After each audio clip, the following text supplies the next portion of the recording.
Bienvenue dans cette nouvelle idée week-end. C'est l'hiver et nous sommes en partance, mais en partance pour l'autre hiver suisse. Pas l'hiver avec la neige et le froid, mais l'hiver suisse au Tessin, la chaleur, le soleil et la douceur de vivre. Suivez-nous.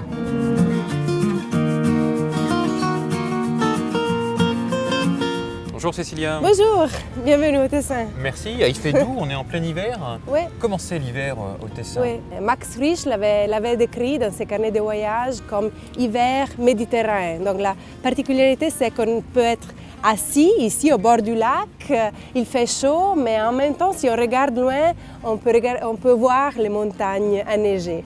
Et qu'est-ce qu'on peut pratiquer comme activité pendant cet hiver méditerranéen au Tessin? On a beaucoup d'expositions un peu dans tous les cantons et je pense en particulier au lac, au centre culturel de Lugano, le lac, qui va inaugurer à la fin de l'hiver 2018 une exposition sur Picasso. Et puis on a tout ce qui concerne l'énogastronomie, je pense en particulier au Food and Wine Tour qu'on va essayer aujourd'hui. Bonjour, buongiorno. Alors Patricia, Food and Wine Tour, qu'est-ce que c'est? Alors, on va faire une promenade dans la ville pour découvrir pas seulement la ville et des monuments, les choses plus importantes, mais aussi les spécialités du Tessin. On va faire un menu itinérant. Alors Patricia, on est chez Bernasconi. C'est la Bernasconi, première étape de notre Food and Wine Tour. Qu'est-ce qu'on trouve ici sur cette Ici, on sur ce plateau? trouve un apéro avec des petites spécialités du Tessin. On a ici de la viande sèche tessinoise et avec dedans, il y a du fromage du chèvre qu'on appelle caprino. Puis on a ici la formagella, qui c'est un fromage du Tessin, du nord du Tessin. Puis ici, je te conseille d'essayer parce que ça c'est chaud, ça c'est de la polenta fritta. On nous a apporté ici de affettati ticinesi. Ce sont des différents viandes crues comme le salami, ça c'est coppa, et du jambon tessinois. Et ici, on a cette bol de polenta rouge avec des champignons, des funghi porcini. On a ici du poisson du lac Ceresio et bien sûr un vin Merlot blanc cette fois. C'est un vin du sud de la région de Mendrisio, un vin Merlot vinifié en blanc. On a presque terminé le Food and Wine Tour, mais il faut le terminer dans le meilleur café de Lugano. On l'appelle un peu le salon de la ville. On a cette influence un peu du sud et on boit toujours un bon café après le repas.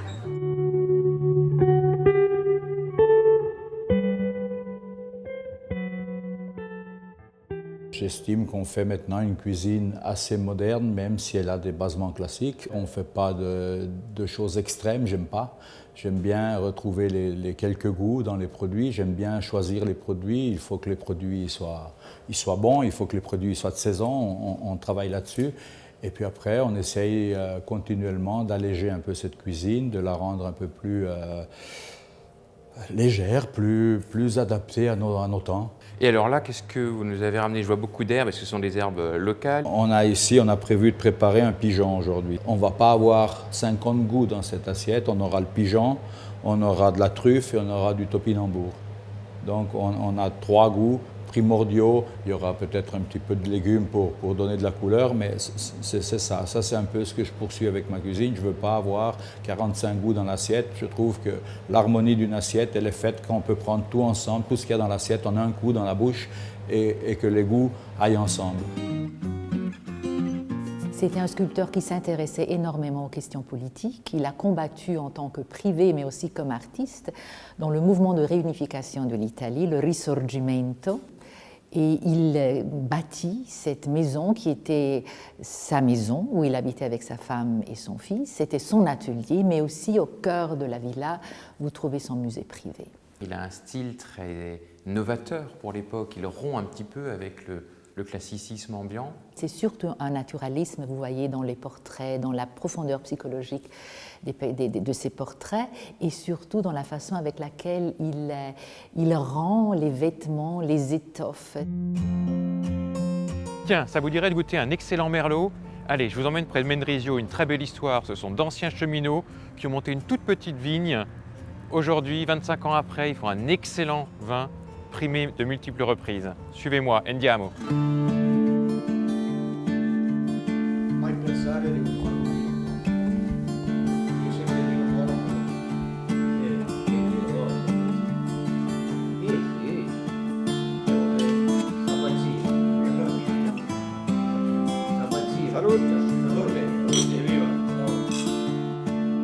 Bonjour, alors on est dans la maison de l'artisanat à Donggio.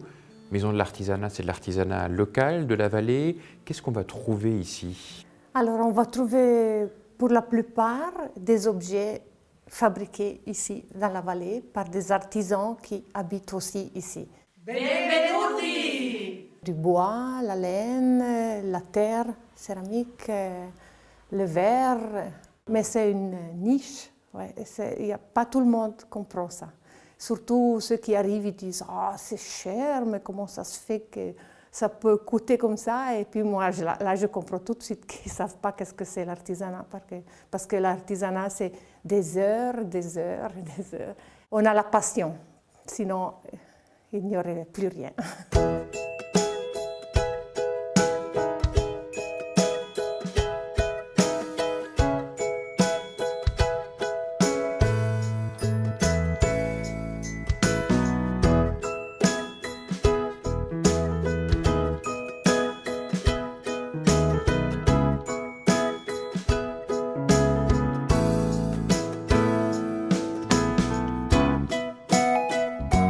Ascona, c'était nommé la baie plus au nord de la Méditerranée, alors c'était un peu la perla del Lago Maggiore. La particularité de ce parcours, c'est le parc, parce que nous on dit chaque golf a un terrain de golf, mais pas chaque golf a un parc.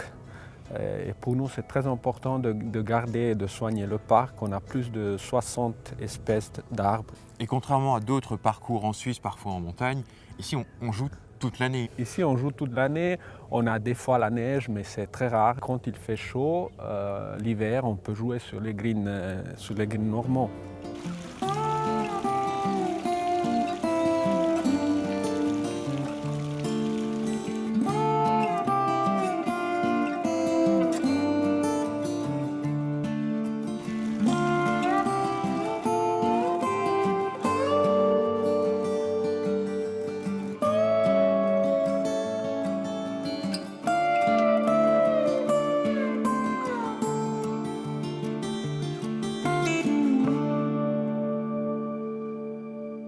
Il Caffè dell'Arte è una grande famiglia con tante piccole unicità. C'è un albergo, c'è un caffè, c'è una boutique, c'è un piccolo negozio di fiori, c'è una fondazione intitolata a mio papà, c'è una galleria d'arte. Et alors l'hôtel, justement, l'auberge, le bed and breakfast, on est dedans. Et chaque chambre a son atmosphère. Qu'est-ce qui a donné l'inspiration pour tous ces univers différents? L'albergo è nato un po' per caso, prima con una camera, poi 2 camere, 3 camere, fino ad averne 9 oggi. E l'arredamento nasce un po' spinto dalla vena artistica di mia mamma soprattutto, che partendo magari da alcuni elementi ha poi trasformato una camera. Non siamo partiti con un concetto preciso, ma ci siamo fatti un po' avvolgere da quello che è l'arte stessa anche della città vecchia e di Locarno.